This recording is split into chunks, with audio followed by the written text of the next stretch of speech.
We are happy to have you on our social media platforms today. And on today's topic on political shifts, we are going to have our guest that we had last time for part 2, who is going to explain and expound more in a way that you will understand. So if you have any question you'd like to ask on political twists, be free to ask on our social media platforms. That's The Legend Productions on YouTube and Facebook and Instagram, Jeff Somba The Legend. So feel free, now that we've been having maybe the impeachment motion and maybe the latest in the political landscape, that the swearing in of the new deputy president, Professor Kithure Kindiki. So feel free, join us till the end. And that's great there. And I think last time we covered a lot as far as the political turns and twists are concerned, or is concerned. Yes. And now that's kind of an estimate to make sure that you understand what we are doing here. And on political shifts and upheavals tonight, we have our guest. Welcome to EBN TV.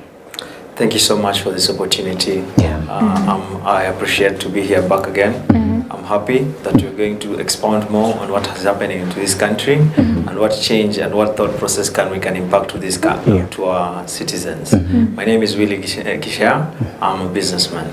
Thank you for this opportunity. Okay. You're welcome. And that's great to have you on board tonight on EBN TV. Yes. And again, to our viewers, if you have any political questions that you have for our guest tonight, I think you've heard that is so informed about the politics that we have in Kenya. And I think we are here to learn, we are here to educate one another, we are here to inform you, and we are here to make sure that you make a wise political decision as you make endeavors. You may be a voter, you may be a political leader listening to us tonight. So stand on your position, make sure that the decision that you make as politics is concerned is right and is pushing you ahead as a Kenyan citizen. So tonight we are on the turns and twists as far as politics is concerned. And sometimes, as I said again on a Sunday, or the first time on this show on Sunday, that is the part 1 of the same. I said that politics is like a song that is sung every year from long ago. And we've been dancing all through, but we've never been given a point or even a chance to settle as people. And we're so paramount because I think we employ our political leaders. We saw what happened last week as far as the impeachments are concerned for Kindiki and Gachagua. We see who was placed and who was misplaced and who was put out of place and put in place again. But is it right? We have our guests who will make us understand this puzzle. Now, our guest last week, that was on Thursday. Oh yeah, it was on Thursday, on Friday, sorry. It was on Friday when we saw something looking like a confusion for us as Kenyans. Diwali has been there for the longest time possible. And a question to you, have we ever celebrated Diwali as Kenyan? As Kenyan? The celebration which happened recently was not Diwali. So in Kenya, we have never celebrated or regarded Diwali as a holiday, but we respect that there is other community that celebrate it and they do what they do with their own time. But for us as Kenyans, we never regarded it. It has never been gazetted. It has never been gazetted. This was a situation which was very confusing in this country. We have a holiday that was gazetted by a different CS from what we used to know. Who was appointed in the midnight to declare a gazette notice in the next day for a deputy president who got nomination documents from IBC the next during the night. So it is an interesting time in this country now, as we feel. So the holiday, we thank the government for giving us Kenyans a break for a day. However, was it valid? Now, I think that we can hear from you and to the audience that, because I think it looked like a confusion to Kenyans, because I don't think it is announced overnight that it is an holiday. Then from there we do something official as far as the putting Kindiki into place as the deputy president is concerned. So I don't think, how does that look? We have a holiday, then we are taking on an official occasional duty. It is very funny. It is one of the confusing times in this country. Yeah. I don't know how to call Mr. Mudavadi now. I don't know is the acting CS of Interior or I'm still confused. But what was very interesting is that we were given a holiday while KCSE was going on. It is very funny. How can KCSE, being a national thing that is going on then being declared a holiday? It is very funny. Then having an occasion for the deputy governor being declared to be the nominated deputy governor or to be declared or sworn in by the Supreme to be the deputy governor, and then it be declared a holiday. It was so hasty. I don't know why the government was thinking of rushing towards swearing in of Kindiki into being the deputy governor. I don't know. President. So I am sure so many Kenyans have so many questions in regard to that. Yes. Okay. Now, I think there is a proverb, but I don't know from which region of this country that says a pot that served you with water one time, you're not supposed to break it. So do you think Ruto has broken a pot that one time or once fed him with water? And this is Gachagua. I think he has done for himself a political damage. I think his idea of going through with the impeachment of the former now Rigathi Gachagua was not a good idea. It was not relevant. It was not important. It had no economical impact. It had no development to other people. What it did in turn, it showed the malice of the leadership we have in this country. It shows that someone can go to an extent of whatever may so that someone else can lose because of a threat of him being not winning the next general election. So I don't think politically he made the right decision because he has now divided the people of Mount Kenya from him, and that's something he should worry about for the coming general election. I think it's something he needs to think about because by appointing Kindiki, I don't think he can salvage himself. I don't know what political games he's going to do for the coming election, but the ground is that it is hostile for him, and I don't think he made the right decision. Yes, in ousting Rigathi Gachagua. So considering the Mount Kenya region, now that Kindiki comes from the west and Gachagua comes from the east, the eastern part of the region has most votes. So if in 2027 elections, will Kindiki be able to maybe sweet talk the eastern or even part Ghana of votes for because even before we get to that point, I think now we see the real situation at hand. Now that Gachagua is ousted, then we have Kindiki in. Who do you think was fit for Kenya as the deputy president? Between the two? Between Gachagua and Kindiki. Abraham.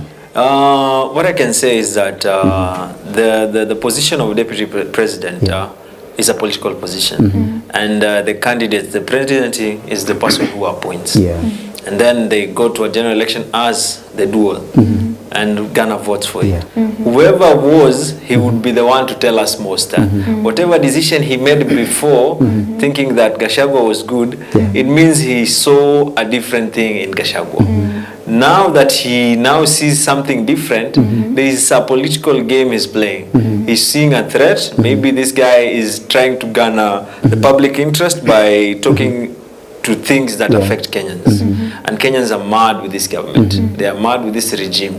So I think so far between the two, no one cares. And just to point out that Kithure Kindiki is, this is the first time that we have a deputy president who is not, or how should I put it, is not nominated by the people. He's not elected by the people. He's just an appointment. That means he was not even an MP, so there was no elections happening to him. He was an appointed CS, so there was no elections. So this is a person who is directly favored by the top president. leadership, yes. Yes. So there is no ground that can give him power. Yeah. So talking about the East and the West, this is a narrative that I think is neither here nor there, because this is a narrative being put across by the political people and the media. Yeah. There is nothing like Mount Kenya, East or West. Mount Kenya vote like a block, and they vote with their consciousness at that time. And during 2027 is when they will realize that who they chose. Up to now, they don't know. And up to now, they don't have a kingship, like a person who can lead them to victory or to point at a sense of a direction. But what they know, and it's very sure, is that they will not even vote for this guy coming 2027. They will do everything to make sure they go to the different, something that is against it, or against this kind of regime. So that is very clear. Regardless, Kindiki tries and woos, those are political things which will not work. There is no favor for Kindiki. He was not elected in any public participation or any election, so he has no favor on the ground. Whatever we saw or we heard during the swearing in was just a mere public view to show that he has support, but there is nothing. On the ground, people are hostile and people are against this system and they're against this regime. So where do you think, where will like the President Ruto regain the votes from if Mount Kenya region goes astray?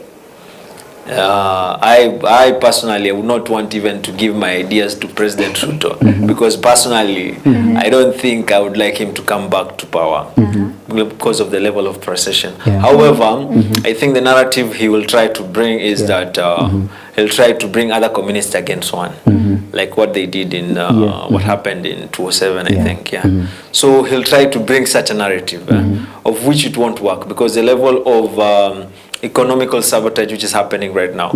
We Kenyans feel the impact of taxation. Kenyans feel the impact of everything going wrong. The systems which were clear, the health systems is going wrong. Our airport is gone. Everything, our food security is gone. So people are feeling it on the ground from the taxation, from the bills, from whatever is happening. Right now they're trying to bring back the finance bill through a different proposal by the treasury body. So on the ground, people are seriously rejecting anyone who is talking about this government.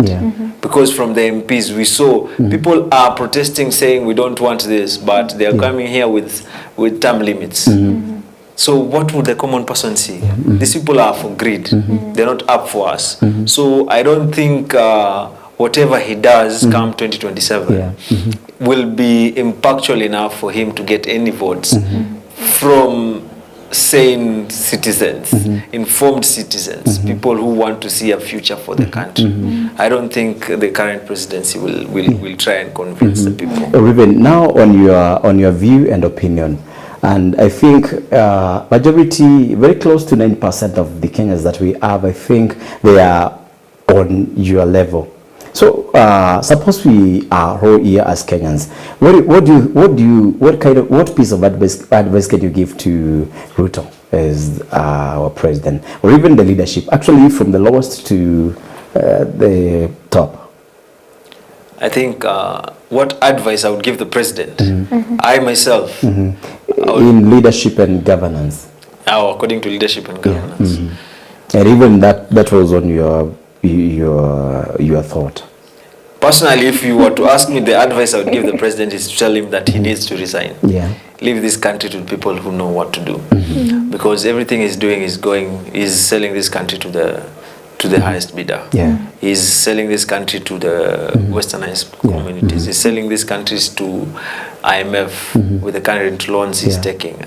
So personally, if I was to advise him, I'd tell him to resign. But in terms of what he can change, what he can change is that he needs to start listening to the people on the ground. If we tell you Shifsha does not make sense to us, please remove Shifsha. I think today or yesterday it was rejected in Machakos. So I think that is a show that it is something that is not fit for consumption to the citizens. Yes, citizens. He just needs to listen. It is high time he needs to avoid the people who funded his campaign. He needs to rethink that he's a leader. He's a servant to us, the people of Kenya, and not that he's the person in power. He needs to provide service leadership. He needs to change our court system. He needs to think about our health system. He needs to consider the transportation in this country. Listen to the people. If we say Adani, no, just don't give us Adani. If the best you can do, you can put JKA, we put money in there. All Kenyans who want shares into that project, we can provide. There are so many Kenyans, private companies who can do that even better. I read recently that there was, between Adani, there were two proposals made before Adani, AGL and Adani. And everything the other competitor gave as a proposal to upgrade Adani, to upgrade JKA was much better. But I don't know why than Adani. Why Adani was picked and the proposal was why they are focused on him winning this thing. And why are they giving Ketrako to Adani? Do you think Adani with the government there is a, let's call it personal relationship or even a negotiation that is too personal? Because I think if a jail was rejected, I think the proposal was better than Adani's. I think, do you think there is something something is hidden from the truth? That is a fact. Now, the Kenyan public, what they don't know, that's why we see our president like someone who's going mad. From a Kenyan perspective, we ask ourselves, why is he not doing the right things? There is something behind it. And there are a lot of things which are happening in this country, in this world in its entirety. So we are governed by UN, United Nations. And United Nations wants to make the world into one government. And they have their own proposals. And they have their own systems. And you'll find that Adani is part of the team that works at World Economic Order. So you'll find that everything that this government is doing is steered to the UN's agenda. It's not through the Kenyan people's agenda. You'll find the housing thing. The housing people, the employees are saying this is too much for us in terms of taxes. Why can't the president not listen? Even the affordable housing, will it be affordable? It won't. The recent comments he made is that we'll pay 3,000 a year. Is that even making sense? It is not making sense. And actually, one unit will be costing like 7.4 million. 7.4. So how would you pay? Suppose you're paying you are paying 3,000 every year. This will cost you very close to 300 years. That mathematics does not even make sense. It's a long time actually to make the repayment. So I think from your view, I think it won't fit. And people need to understand why. That's beg the question. Why are they focused on housing? Because from my observation and what the UN suggested is that they need concentration camps. And this concentration camps needs to put people out of the rural areas into urban areas and into selected zones, so where they can be easily controlled. And the reason why they want to leave the rural area, which is very fertile, is for them, the multinationals, to control our food system. They want to put people away from that area because those areas are rich. They are rich in, you can farm, they are rich in minerals. And people in Kenya, we are told that there are no minerals in this country. So everything is designed not to be in the Kenyan perspective. It is just to serve the interest of the West. And he needs to realize that we are more informed and we will not allow. He needs to just think about it and say enough is enough. The way he did to Gachagua, he can do it to the Western people. True. And even to and serve, that. Yes, and serve the Kenyan interest. Okay. Now, I think what he did to, you remember his tenure with Uhuru? I think there was a kind of disagreement with between Ruto and Uhuru, and I think it looks a political punishment for President Ruto to do such a mess to President Gachagua, which is impeachment for the actually, I think it is the second, very close to 2.5 years of their tenure in office, and it was not done to him by Uhuru then. So, looking on that side, where do you think politics are going? And actually, politics from the top positions. Where do you see politics from the president level, and maybe a president trying to appoint his running mate? I think now Gachagua, from what I heard from him, he said he was the only person with no MOU. So I think going forward, anyone who becomes a running mate will have a signed MOU. The idea of shares is true. He was not lying. He's a truthful man. So next time anyone planning to run for deputy will have an MOU with the current president. However, on that, I feel so bad that Uhuru saw so much pressure from his deputy. He saw so much criticism. He was, it reaches a time that he felt that he was the one working alone. And he started calling this guy Tanga Tanga. Going into campaign mode and instead of delivering projects to them. But he did nothing because of wisdom. Wisdom prevailed that it is not important for the country to focus about impeachment instead of development. And you found that during his time there was so many roads that was built and he saw future. And he knew that during the election time he will tell the Kenyan people the truth. Either they choose for the truth or not, but he will do his obligation as a patriotic Kenyan, of which he did. He did. So whatever the outcome, I am very surprised that someone come 2027 will still consider President Ruto as our new president. How, I don't know.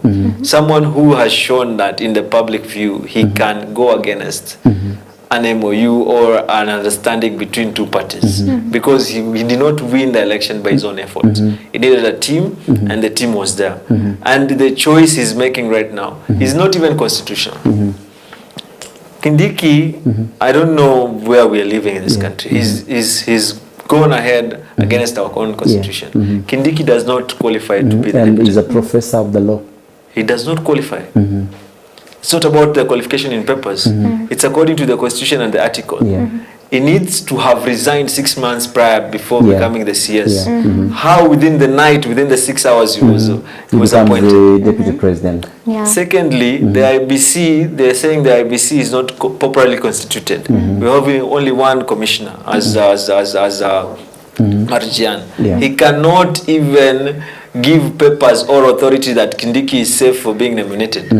He needs to have a more than 3 to 6 commissioners according to our constitution. So I don't know why people are not talking about the reality of following the law. So if someone is not following the law, come 2027, why would you put him in power? That begs the question. Someone who is taking your livelihood away, why would you put him in power? I think, and then they come there and tell you that we are all getting this from the people of Mount Kenya. We want you to come join us against those people. They are the ones who are benefiting. That is a lie. And we know this president has lied to us since he was born. I don't know if it's since he was born or it's and now because you are the employee, I think you have to advise the voters that we have on that note. On that note, I think it is time. You advise them on to 2027. Yes, I think Kenyans, it is time to change our thought process. It's time to see our leaders as they are. It is time to choose the right leaders. And you choose the right leaders from what they say, and they speak to the community. If they have public interest, they are for you. If they lie with you with small money and then they come back, you can recall them up. So don't stop talking about it. Don't stop doing whatever is right. Do whatever is right. And take this country to where it's supposed to be. That's my parting shot to the people. Let's go. And before we switch off, do you think what Ruto did to Gachagua is politically right or looked like betrayal to Gachagua? And maybe to add on that, do you think now, Gachagua being a truthful man, he was impeached? So are we expecting liars in the government? Are the current deputies here a liar maybe? Because the Gachagua was said to be a truthful man. He disagreed on what he thought wasn't right. So where are we headed? Yes, good. That's a good question. And based on that, it all depends with the Kenyan voter now. Do you want the truthful man or do you want lies? Do you want leaders who are for the people, or we want leaders who are for the best interests? So that will depend entirely to this system of our Kenyan people. And just to inform the public is this, is that the government has intentionally made this society the way it is. 60% of the people here are looking for food. They are working just to eat. So it's being controlled by the politician. You'll find that the politician during campaign, they come and give something small, and they control the 60%. The middle class are the 30%, but the middle class need to advise the 60% because they interact with them daily on a daily basis, and they need to tell them that Kenya needs to change and needs to grow. Yes, thank you. Okay, now I'm still on that note because I think for Kenyans, I think it was not a good action or even step that our president did or made. Now, Gachagua has been moving on through, even during his time of oath. I think he spoke all through, and I think he spoke some of the truths that we Kenyans would wish, even to his very end. He spoke some of the truths that we Kenyans would wish to hear and even come into implementation. But now, being a truthful man, Gachagua was impeached. How do you sacrifice a truthful man, and why? Even just going back to the Bible, someone was taking his son, only son, Isaac, to go and being sacrificed, and then God came back and told him no, no. So I think the president does not hear. God is telling them that you are doing the wrong things, but he is not hearing it. So in terms of the Kenyan people, is that to tell them that see through the lies. See through the lies, see through what the president is doing. Question, talk about issues, not politics of tribal politics, not divisive politics, not class politics. Talk about issues, issues that can change this thing.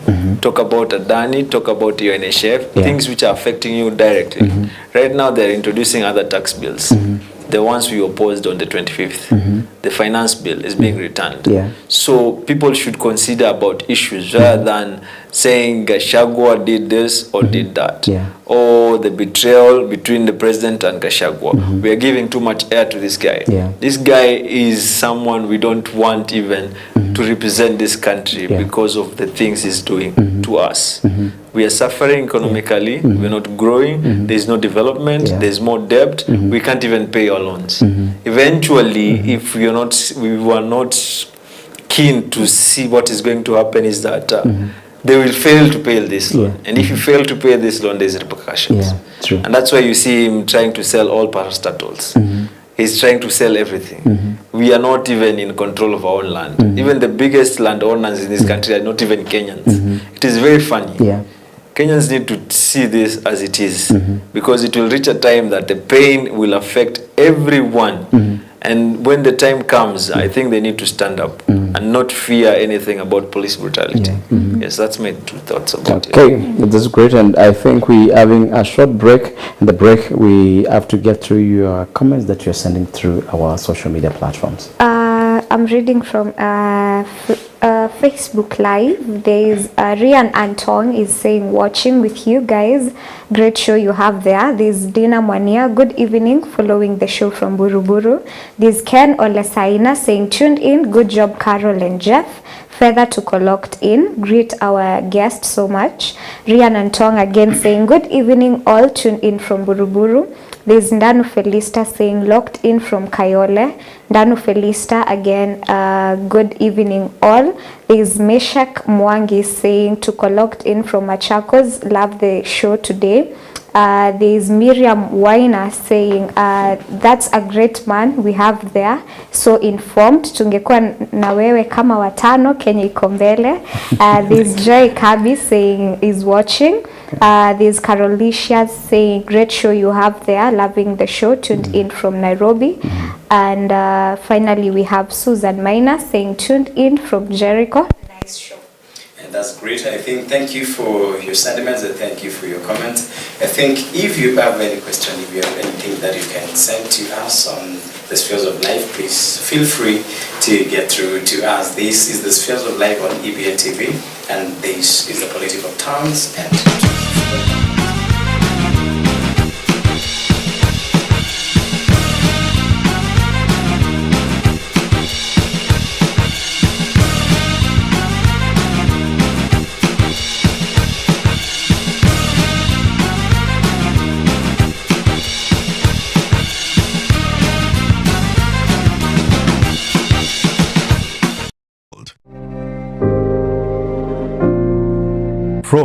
Nairobi, Kenya.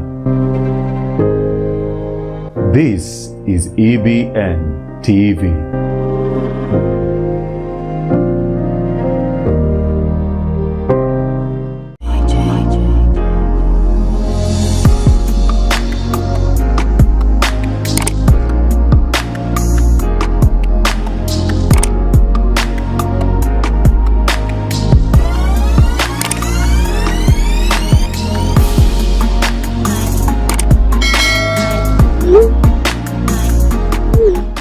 You are watching EBN TV, transforming your world.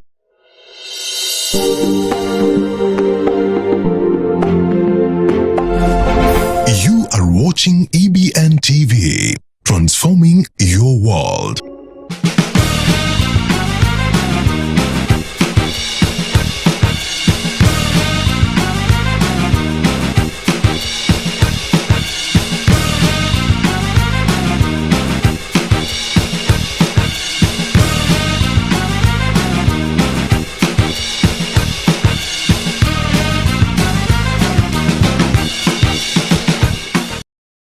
Welcome back to EBN TV. This is political. This is the political turns and twist with our guests, and we make sure that you understand the stories that we are bringing here tonight. We have a great political, we call him a political analyst, who would help you understand some of the questions that maybe you would have been wanting or even missing to understand. And now, last weekend, maybe some of you are not around, we asked, is Kenya sold? And from your side, do you see some people coming to you with some smiles on their faces, looking like they want to buy where you're living? And our guest answered that last time, and you can answer within a second. Is Kenya sold from your side? Is Kenya sold? From your side. Do Kenyans know that the Kenya is sold? That's the question I would love to answer more. However, from whatever is happening right now, I think people need to be informed, because everything that happens affects them directly. Every decision the government makes affects them directly. Kenyan, you can see by observation and ask yourself, why Shifsha? Because they are trying to control the health system. Look, Shifsha, who is it benefiting? It is not the person, the common person. The system is not working. They are spending 104 billion on a digital platform.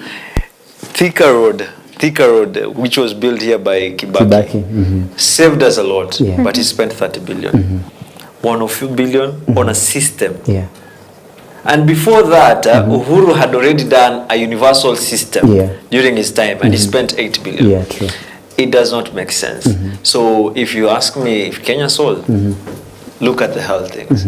Is Kenya sold? Look at our country. Who owns the land? Who owns the lion's shares of the land? People are used to think that it's the Kenyatta's family, it's Moi, it's the people in... No. No. 2.5 million acres, latitude plateau, that is stretching from Mount Kenya to Rift Valley, is not owned by a Kenyan. It's just owned by British people. You go to these conservatories, all conservatories are being owned. They're coming here with the idea we're trying to protect the animals. Why don't they go there and protect their own animals in America or in British? There's a reason behind it. Kenyans need to be aware. How can someone since 1974 own our own land in Laikipia, in Nanyuki? You will find, and ask yourself these things. They own lands near mountains. They own lands near Naivasha, where there is geothermal. There's a reason why it's like that. What is the reason for that? There's a reason. Someone may be asking. The reason which is there, and it's very evident, is that Kenyans don't understand we have minerals. First, Kenyans don't understand that minerals can be grown. That's the first thing. Minerals can be grown. I think we went through high school, we were given that periodic table. There was the metals there. People don't understand that lead and lead combined becomes gold. And how does that happen? It happens through pressure and temperature from the ground. So places they own, there's volcanic eruptions from the mountains. You'll find the geothermal, there's heat from the ground. So it puts two metals and the minerals is formed. And why are they in control of this?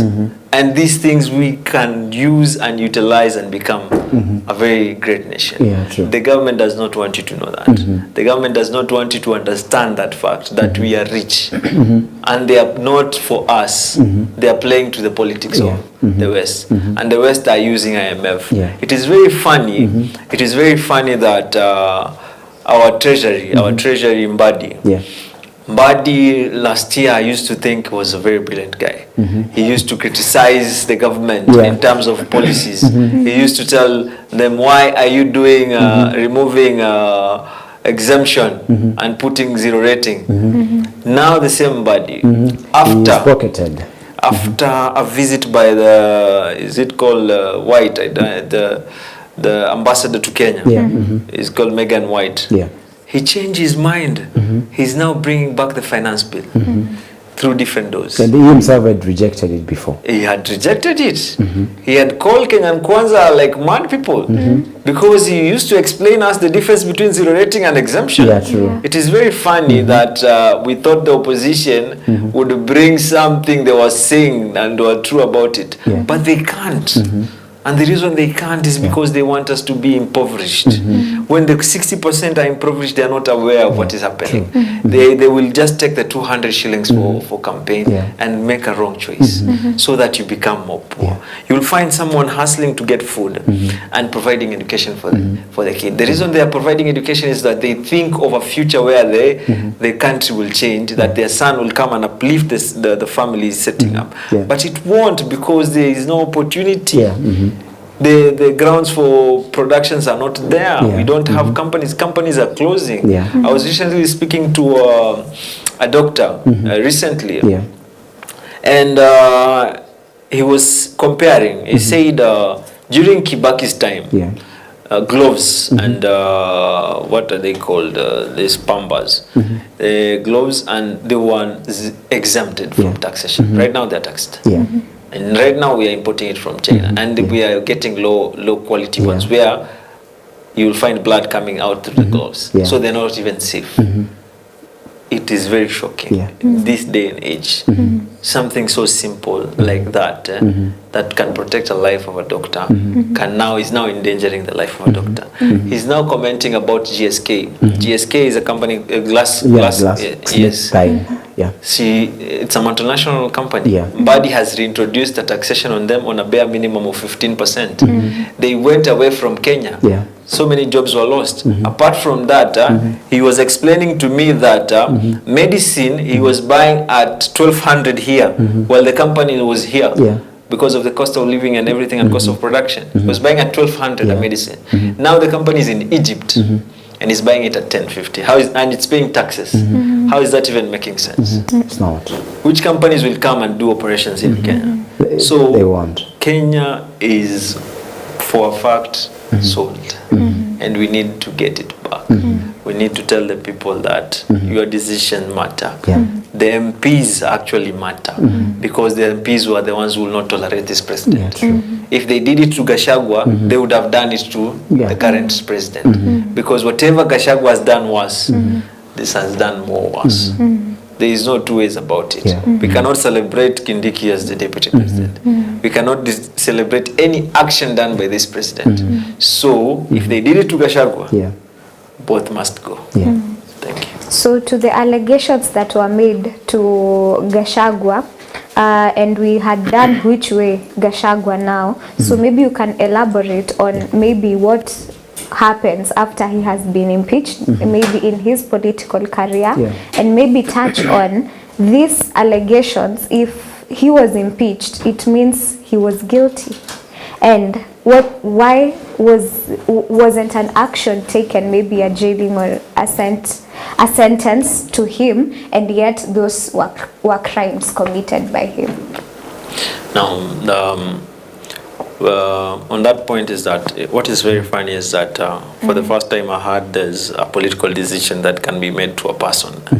And the Senate, both the Senate and the National Assembly were discussing Gashagua's impeachment as a political strategy and a political assumption. true. And the court, for the first time, did not veer on the facts on the ground.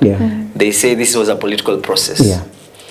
And the political process was being done by the legislative. And the legislative did their part. So they are concurring with them on a political process, not on the crimes committed. So there was no verdict which can be given in terms of, they were not questioning if it was true or not.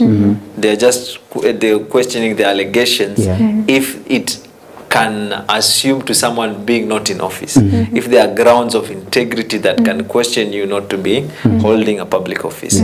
So on that ground is when he was impeached. So in terms of his political career is that if it is final, if the court will still continue, because now they will focus on the issues now he's being accused of. And if they still uplift it and see that there is evidence as to that is not going to hold office, I don't think he'll have any political career.